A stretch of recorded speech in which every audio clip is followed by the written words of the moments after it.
하나님의 말씀 로마서 2장 17절부터 29절까지 같이 읽겠습니다. 시작. 유대인이라 불리는 네가 율법을 의지하며 하나님을 자랑하며 율법의 교훈을 받아 하나님의 뜻을 알고 지극히 선한 것을 분간하며 맹인의 길을 인도하는 자요 어둠에 있는 자의 빛이요 율법에 있는 지식과 진리의 모본을 가진 자로서 어리석은 자의 교사요 어린아이의 선생이라고 스스로 믿으니 그러면 다른 사람을 가르치는 네가 네 자신을 가르치지 아니하느냐? 도둑질하지 말라 선포하는 네가 도둑질하느냐? 간음하지 말라 말하는 네가 간음하느냐? 우상을 가진 여기는 네가 신전 물건을 도둑질하느냐?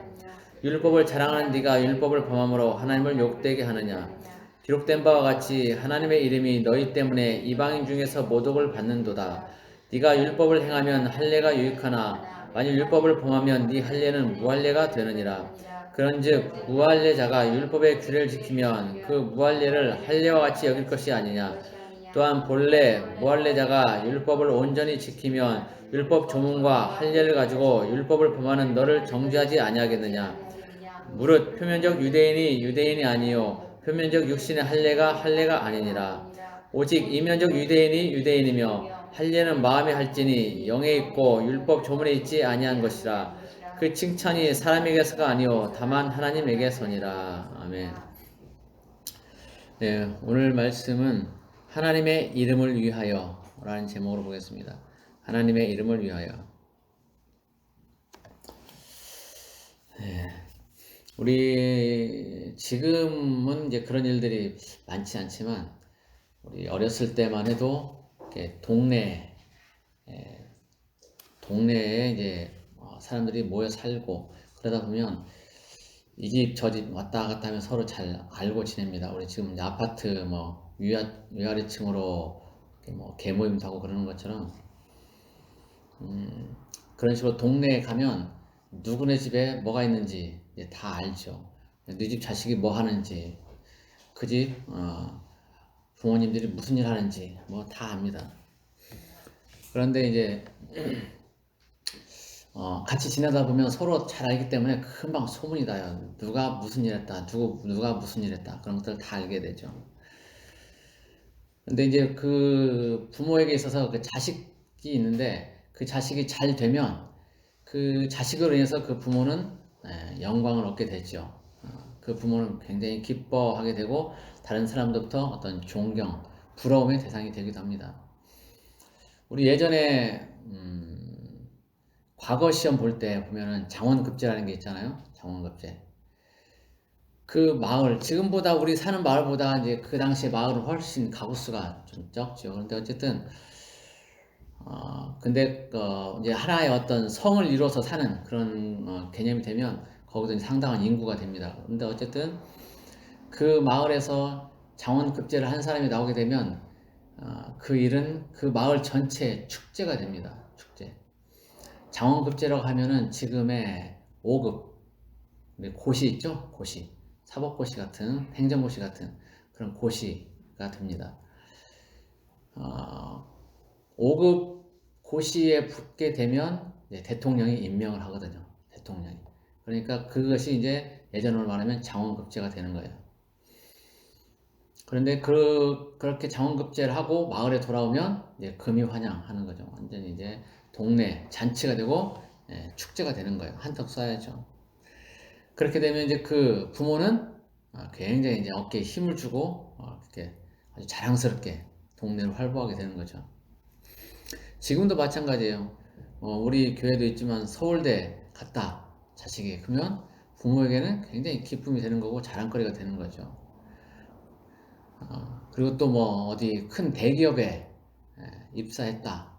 그러면은 그 소문이 또 이제 마을에 쭉 나게 되고 그러면 그 부모는 그걸로 인해서 굉장히 기뻐하고 부러움의 대상이 되고 영광을 얻게 되는 거죠. 근데 반면에 그렇지 못하고 자식이 맨날 이렇게 있는데 학교 다닐 때 선생님이 문제 있다고 오라고 해가지고 맨날 가서 상담하고 또 이제 커가지고도 직장 생활하면서도 문제 일으켜서 계속 경찰서에서 왔다 갔다 하라고 이제 오라고 그러고 이렇게 되면 문제가 있는 거예요. 그 부모한테는 굉장히 고통이죠, 그게. 그래서 자식이 어떻게 하냐에 따라서 그 부모에게는 그것이 영광이 되기도 하고 또 좀 마음이 안 좋은 그런 상황이 되기도 합니다. 그런데 그것이 이제 일반적인 이제 부모와 자식 간의 어떤 그런 문제이긴 한데 이것이 이제 전체적으로 나라 단위로도 그런 일이 일어나기도 해요. 이스라엘 백성들은 하나님 선택한 그런 민족이거든요. 창세기 보면은 하나님이 아브라함을 택하시죠. 아브라함을 택해서 그로 인해서 이제 많은 한 큰 민족을 이루게 하겠다. 많은 씨가 있게 하고 번성해서 하나의 큰 민족을 이루게 하겠다라고 말씀을 하세요. 그리고 하나님이 그들의 하나님이 되겠다라고 말씀하셔요.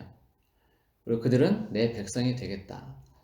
성경 보면은 여러 가지 이제 선지서를 보면은 하나님이 이스라엘 백성들을 내 백성이라고 말하는 부분들이 많이 나와요. 이제 특히 예레미야서 같은 경우도 많이 나오는데 내 백성이라고 또 내 딸이다, 내 자식이다 이렇게 하나님이 말씀하세요. 이스라엘 백성에 대해서. 그만큼 하나님은 이스라엘 백성에 대해서 특별히 생각을 하시는 거예요. 자식으로 생각하시는 거죠, 자식. 그리고 또 다른 성경에 보면 또 이제 아내로도 그렇게 말씀하시는 부분들이 있어요. 그만큼 이스라엘 백성은 하나님에게 있어서 굉장히 중요한 그런 백성이 되는 거예요. 자식처럼. 그래서 이스라엘 백성들이 하나님 앞에 잘 하게 되면 하나님께 영광이 되죠. 근데 잘 못하게 되면 하나님의 이름이 욕을 먹게 되는 거예요. 하나님이 이스라엘 백성들을 선택하고 그들로 하여금 하나님을 잘 섬기도록 이제 어떤 가이드라인을 제시를 해줍니다. 그게 이제 바로 율법이죠. 율법. 우리가 말하는 계명들, 지금 가지고 있는 성경으로 보시면 돼요. 이스라엘 백성들이 하나님 앞에 그 계명들을 잘 지키게 되면 그것에 의해서 하나님은 이스라엘 백성들을 축복하시게 됩니다. 그리고 이스라엘은 더 강성해지고 다른 나라의 이름을 떨치게 돼요. 그게 이제 다윗 왕 때 그리고 솔로몬 왕 때 그 일들이 주로 이루어지죠. 그리고 물론 그 뒤에도 뭐 히스기야 왕이나 이제 그 다른 하나님을 잘 섬기는 왕 때는 강성해지는 걸 볼 수 있어요. 특히 솔로몬 때는 어느 누구도 감히 이제 따라갈 수 없는 그런 강력함을 이제 추구하는 나라가 됐기 때문에 하나님이 굉장히 많이 축복을 하신 결과죠. 그것이 이제 다윗 왕 때나 솔로몬 왕 때 그 하나님 주신 계명들, 율법들을 잘 지키고 하나님을 철저히 잘 섬겼기 때문에 그게 가능한 거예요. 그래서 하나님이 그 나라를 부강하게 하시고 힘있게 하셨기 때문에 가능한 겁니다. 그런데 이제 이스라엘 백성들이 이방신을 섬기고 우상을 섬기고 또 하나님이 원하시는 그런 길들로 가지 않고 다른 길들로 이제 가면 하나님이 그들을 이제 징계하시죠. 다른 나라를 들어서 징계를 하세요. 주변에 뭐 애굽이나 아니면 위에 아수르, 바벨론 이런 나라들을 통해서 징계를 하시고 그 나라 이제 포로로 끌려가는 일까지도 이제 있게 되죠. 그래서 몇십 년 동안 70년 이렇게 고생을 하면서 있다가 이제 나라 없는 소름 당하고 그럴 때는 이제 하나님의 이름이 모독을 당하는 겁니다. 너희들 신 어디 있냐? 너희들 하나님 어디 있냐? 라고 조롱거리가 되는 거죠. 시편에서도 보면 그런 얘기가 나오잖아요. 네 하나님이 어디 있냐? 이스라엘 백성들이 하나님 앞에 잘 살지 못했을 때 이방 나라들로부터 조롱거리가 되는 거예요. 하나님의 이름이 욕먹는 거예요. 너희들 내 하나님 어디 있냐? 한번 보여봐라. 하나님이 있는데 이렇게 너희들 놔두겠어? 이렇게 조롱하는 거죠. 그런 일들이 이제 일어나게 되는 거예요. 이스라엘 백성들이 잘 못할 때. 그래서 하나님의 이름이 이제 욕을 먹게 되는데 이스라엘 백성들에게 주셨던 그 가이드라인, 율법을 그들이 지키지 않음으로써 인해서 생기는 일들입니다. 오늘 본문에도 보면은 우상을 가증히 여기는데 오히려 그 이방신의 신전에 가서 그 신의 형상, 그 우상을 몰래 훔쳐와서 집안에 두고 그 우상에게 복을 빌고 이런 일들이 일어난다는 거죠. 우상을 가증히 여기면서 그걸 가져다가 실제로는 살면서 복을 달라고 비는 일들이 있게 된다는 거예요. 우리 신명기 28장에 보면은 복과 저주에 대한 얘기들이 많이 나와 있잖아요. 하나님의 계명, 하나님의 말씀을 잘 지키고 순종해 살면 하나님이 많은 복들을 주십니다. 그리고 그렇지 않고 하나님을 버리고 우상 숭배하고 다른 길로 가게 되면 하나님이 거기에 따른 또 저주를 하시는 것을 볼 수 있어요. 근데 하나님이 저주하신다기보다는 사실 그 범죄하게 되면 그 틈을 타고 사단이 들어오기 때문에 저주가 임하는 거예요, 사실은. 하나님은 우리에게 항상 좋은 것을 주시기 원하기 때문에 우리가 하나님께 잘 순종하고 나아갈 때는 복을 주시지만 하나님을 철저히 섬기지 않고 하나님의 뜻을 벗어나서 우상 숭배하고 범죄할 때는 하나님이 이제 그것들을 허용하시고 그리고 그렇게 되면 이제 사단이 그 틈을 타서 들어오게 되는 겁니다. 예, 이스라엘 백성들이 이제 큰 민족을 이제 이루게 되죠. 처음에 창세기 보면은 아브라함을 통해서 말씀하시고 그들 통해서 이제 출애굽으로 넘어가면 출애굽기에서 이스라엘 백성들이 큰 하나의 민족을 이루게 되는 걸 볼 수 있어요. 거의 출애굽할 때쯤 되면 70만 이상 돼가지고 잡족까지 하면 200만이 넘는 사람들이 이제 나오게 되는데 어쨌든 70만이 넘는 그런 인구가 이제 형성이 됩니다. 근데 그들이 이제 출애굽을 하게 될 때 계명을 받게 되죠. 율법을 받게 되고 그렇습니다. 그런데 그들이 이제 애굽에 살면서 그 문화에 이제 젖어 있어요. 우상 숭배하는 그런 문화에 젖어 있습니다. 그래서 이스라엘 백성들이 출애굽해서 하나님 계명들 주시고 말씀을 주시고 그렇게 했는데도 불구하고 이스라엘 백성들은 끊임없이 그 말씀에서 벗어나서 우상을 숭배하는 일들을 합니다. 사우디아라비아의 그 왕자의 주치의로 한방 주치의로 있었던 김승학 원장님이 있는데 그분이 이제 떨기나무라는 그런 책을 썼는데 거기에 보면은 시내산이 우리가 원래 생각했던 그 반도에 있지 않고 사우디아라비아 쪽에 있다는 걸 얘기를 해주거든요. 그리고 거기에 머물렀던 시내산 주변에 바위들이 있게 되는데 그 바위에 보면은 여러 가지 소 그림들이 있고 또 여러 가지 이제 다른 그림들 뭐 메노라도 있고 여러 가지 그림들이 있게 되는데 소 그림들이 특히 많은 걸 봐요. 그러면 그걸 볼 때 뭘 알 수 있냐면 이스라엘 백성들이 출애굽을 해서 그 시내산에 머물러 있는데 시내산에 머물러 있는 동안에 거기에서 이스라엘 백성들이 그렇게 소의 형상들을 그렸다는 것은 그걸 자기들의 신으로 지금 섬겼다는 거예요. 그러니까 하나님의 말씀 계명이 주어졌는데도 불구하고 그들은 그 와중에도 끊임없이 우상 숭배를 하면서 다른 신들을 섬겼다는 거죠.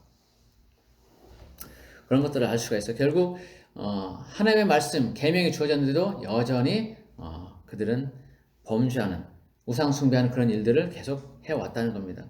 그래서 그 일로 인해서 그들은 징계를 받게 되고 또 이방 나라들로부터 침략을 받게 되고 나라를 세웠음에도 불구하고 또 그 나라가 멸망하게 되고 이런 일들이 있게 되는 거예요. 그렇게 계속해서 범죄하고 또 하나님을 벗어나서 우상 숭배하는 일들이 이제 반복이 되니까 하나님이 거기에 대해서 이제 징계를 하십니다. 계속적으로 돌이키라고 말씀하시는데 듣지 않으니까 이제 하나님 징계를 하시는 거죠. 그때는 하나님의 이름을 포기합니다. 징계하실 때. 솔로몬을 통해서 그 땅에, 이스라엘 땅에 성전을 세우잖아요. 성전을 세우면 그 안에 이제 하나님의 영광이 가득 차게 됩니다. 그리고 그 성전이 어마어마하게 크기 때문에 다른 나라 사람들이 와서 볼 때도 그 성전 규모 때문에 입을 쩍 벌릴 정도가 되는 거거든요. 그리고 이제 이스라엘 백성들은 그 성전이 있음으로 인해서 하나님이 여기 계시다라는, 그리고 우리는 하나님께 선택받은 그런 백성이라는 자부심을 갖게 되거든요. 그런데 하나님이 그 이름을 둔 그 성전, 그리고 하나님의 백성을 삼았던 그 백성들, 이 모든 것들을 다 포기하세요. 그러면서 하나님의 이름이 망가지는 것을 감수하십니다. 이스라엘 백성에게 있어서는 그 성전이나 그 나라가 굉장히 큰 의미가 있거든요. 선택받은 민족. 우리는 너희들 이방 개들하고 달라. 우리는 선택받은 민족이야. 하나님께 선택받은 그런 백성들이야. 그런 자부심을 가지고 있거든요. 그리고 성전도 그렇고. 그런데 이제 그것들을 하나님이 다 멸망시키시는 거예요. 성전도 다 회파돼서 땅 위에 돌 하나 남지 않게 그렇게 다 무너뜨리시고, 그 나라 이스라엘 백성, 그 나라도 하나님이 다 흩어서 없어지게 만들어 버립니다. 그래서 심지어 2000년 동안 나라 없이 또 살기도 하시잖아요. 그게 이제 이스라엘 백성들이 하나님께 범죄하면서 일어나는 그런 일들이에요. 하나님이 그 자기 이름을 포기하면서까지 그렇게 이제 징계를 하시는데, 그렇게 하신 이유는 이스라엘 백성들을 이제 사랑하시기 때문이죠. 히브리서 2장, 히브리 12장 8절을 보면, 징계가 없으면 사생자요, 친아들이 아니라고 그렇게 말씀하십니다. 하나님이 선택한 백성, 하나님이 허용하고 만들도록 했던 그 영광에 머물렀던 그 성전, 이 모든 것들을 이제 다 포기하시면서, 하나님의 이름도 포기하시면서 그렇게 징계를 하신 이유는 사랑하시기 때문에, 여전히 사랑하기 때문에 그들이 이제 돌이킬 수 있도록 그렇게 하시는 거죠. 실제로 또 이스라엘 백성들이 다른 나라에 가서 이렇게 고생하다가 이제 저 밑바닥까지 이제 다다르게 되면, 그때서 비로소 이제 하나님을 찾고, 그러면 또 하나님이 회복시켜 주시고 그러거든요. 우리 사사기를 통해서 보면은 이스라엘 백성들이 범죄하고 다른 나라 와서 침략을 해서 그 나라에 이제 속국이 되고 또 지배를 받게 되고 고생하고 그렇게 되면, 그때 이제 하나님께 부르짖거든요. 그러면 하나님이 사사를 또 세워서 그를 구원하시고 또 평화를 주시고, 이렇게 이런 일들이 계속 반복됩니다. 그러면서 이제 하나님의 이름이 이제 욕을 먹게 되는 그런 상황들이 이제 벌어지게 되죠. 그러면 하나님은 그것들 모두 이제 감수하시는 거예요. 감수하셔요. 우리에게 있어서 이름이라는 것은 굉장히 중요한 거예요. 누구누구 자식이다, 아니면 누구누구 부모다, 이런 식으로 그 사람은 또 어떻더라, 그 이름은 굉장히 중요한 겁니다. 그래서 그 이름이 욕을 먹게 되고 그런 게 되는 것은 그 사람에게 있어서 굉장히 수치가 되고 안 좋은 상황이 되는 거죠. 하나님께도 마찬가지예요. 하나님의 이름을 이스라엘 백성 위에 두셨고 그 성전에 두셨을 때는 의미가 있는 거거든요. 다른 나라에 없는, 정말 살아계신 하나님이 계시는 그런 곳이기 때문에 그들에게는 굉장히 큰 의미가 있는 거예요. 하나님께도 의미가 있고. 근데 그것들은 이제 하나님이 포기하시는 거예요. 그런데 이스라엘 백성들이 이제 하나님 말씀대로 잘 살았을 때는 하나님이 그들을 강하게 하고 또 부강하게 하시고 잘 되게 하십니다. 그래서 어떻게 해야 하나님의 이름이 욕먹지 않고 그렇게 할 수 있을까? 하나님이 이제 그 말씀들을 해주시는데, 그것이 이제 하나님의 계명들을 지키라는 거예요. 말씀대로 살아라. 하나님의 계명들을 지키라. 그러면 너희가 잘 되고 너희가 복을 받고 너희가 부강하게 된다라는 겁니다. 하나님의 말씀대로 산다는 것은 그냥 거칠애로만 얘기하는 게 아니에요. 말씀대로 산다는 것은 내면적으로 그걸 따르는 걸 얘기합니다. 이스라엘 백성들 보면 손목에다가 그 말씀을 적어가지고 그렇게 성구 말씀 적어서 가지고 다니고, 또 이마에도 이렇게 해가지고 붙이고 다니고 그러지 않습니까? 그런데 그런 것들 얘기하는 게 아니고, 겉으로 보이는 그런 것보다는 내면으로 하나님을 정말 마음으로부터 순종하고 따르는 그런 것을 얘기하는 겁니다. 그러니까 거칠애가 아닌 마음으로 하나님께 나아가고 섬기는 그런 것들.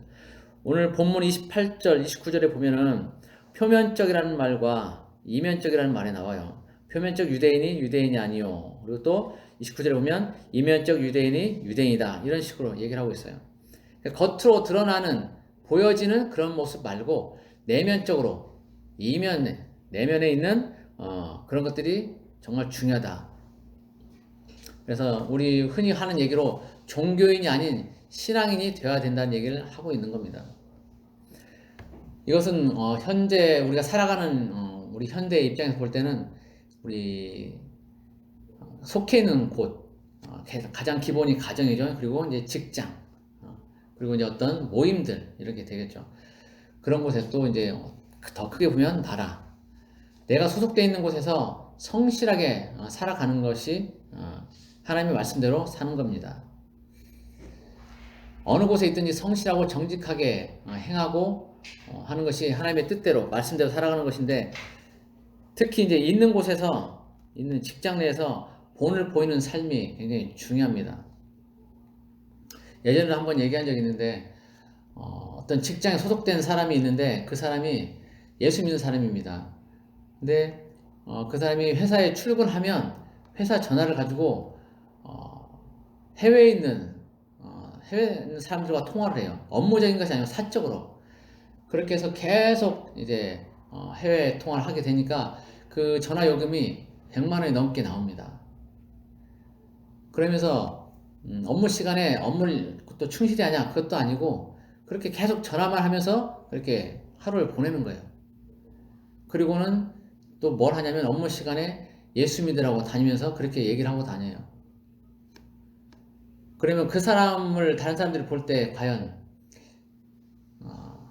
예수 믿고 싶어지겠냐 이거죠. 너나 잘해라 그러죠. 너나 잘해라. 그 회사에 그렇게 손해를 주고 몇백만 원씩 전화요금이 나오게 해서 회사는 손해를 주고 업무 시간에 업무도 제대로 안 하고 잡담하고 전화하고 이렇게 다니면서 또 예수 믿으라고 복음 전한다고 그렇게 다니고 있으면 그 복음이 제대로 전해지겠냐고요. 어림도 없죠.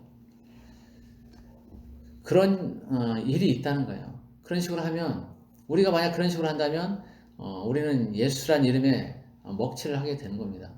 하나님의 이름에 먹칠을 하게 되는 거예요. 아무도 예수 믿으려고 하지 않는 거죠. 그런데 모든 일을 솔선수범해서 하고 성실하게 회사에 출근해서 또 내가 오너다, 내가 사장이다라는 그런 마인드로 일을 하게 된다면 그 사람을 통해서 예수란 이름은 충분히 드러나게 될 거예요. 어떤 사람은 직장에 가면 그냥 하루를 마지못해서 보낸 사람이 있고 어떤 사람은 내가 사장이다 라는 그런 마인드를 가지고 하는 사람이 있어요. 그래서 내가 사장이다라는 그런 마음으로 하는 사람은 뭐든지 적극적으로 하게 되죠. 성실하게 하게 되고. 그런데 이제 마지못해서 나는 그냥 월급만 받으면 돼 이렇게 이제 하게 되면 그냥 일하기가 싫은 거죠. 그래서 주어진 일만 할 뿐이고 더 이상의 일들을 하지 않는 거죠. 그나마 주어진 일이라도 잘 하면 좋은데 뺀돌뺀돌하면서 일도 미루고 안 하게 되고 그렇게 되면 이제 문제가 되는 거죠. 그런데 그런 사람이 예수 믿는 사람이라고 말하게 되면 예수란 이름은 저 멀리 떠나가게 되는 겁니다. 내가 얼만큼 하냐, 얼만큼 성실하게, 정직하게 직장에서 또 있는 곳에서 하느냐에 따라서 예수란 이름은 영광을 얻을 수도 있는 것이고 또 욕을 먹을 수도 있는 겁니다. 그래서 내가 있는 곳에서 소속되어 있는 곳에서 얼마나 성실하게 사느냐 이것이 이제 말씀대로 사는 그런 삶이 되는 거예요. 성경대로 산다는 것은 특별히 더 큰 것들을 의미하는 게 아니라 그냥 직장 내에서 성실하게 사는 것을 의미합니다. 그렇게 되면 예수란 이름은 저절로 드러나게 돼 있어요. 쟤는 예수 믿는 사람이야. 식장에 가서 또 식사 시간에 우리 기도하잖아요. 식사 기도하잖아요. 근데 이제 보통은 드러나게 하는 사람이 있고 드러나지 않게 하는 사람들도 있습니다. 그건 이제 개인 성향에 따라 다르겠지만 어쨌든 대부분 이제 드러나게 식사 기도를 합니다. 그러면 많은 사람들이 쟤는 교회 다니는구나, 예수 믿는구나 이렇게 알죠. 그런데 그 행실이 직장 내에서 올바르지 못하고 맨 다른 사람 험담이나 하고 다니고 업무 시간에 커피나 마시고 잡담이나 하고 있고 이렇게 된다면 그 사람이 하는 그런 행동을 통해서 예수란 이름은 욕을 먹게 되는 거겠죠. 그래서 내가 하는 행동 하나하나에 따라서 하나님의 이름이 욕을 먹을 수도 있고 하나님의 이름이 영광을 얻을 수도 있게 되는 겁니다. 어떤 사람은 흔히 이제 사기꾼 중에 교회 다니는 사람이 많다는 얘기가 있어요. 어떤 직장 생활을 하게 되는데 또는 이제 어떤 모임을 하게 되는데 그 안에 다 예수 믿는 사람들이에요. 그래서 모여서 이제 어떤 개를 하든지 아니면 직장에서 어떤 모임을 하든지 또는 직장 생활을 하든지 이렇게 되는데 분명히 저 사람은 예수 믿는다고 그렇게 얘기를 합니다. 그리고는 그 사람이 어떻게 다냐면 다른 사람에게 가서 돈을 꿔요. 얼마만 좀 빌려다 내가 급하게 며칠만 쓰고 주겠다라고 말하면서 돈을 꿉니다. 그리고는 몇 달이 지나도 안 갚아요.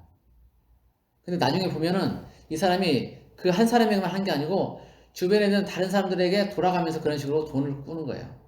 그리고는 안 갚아요. 그리고는 그 사람은 예수 믿는다라고 그렇게 얘기를 하는 거예요. 전혀 덕이 안 되죠. 덕이 안 되고 같은 예수 믿는 사람으로서도 부끄럽게 되고 그렇죠.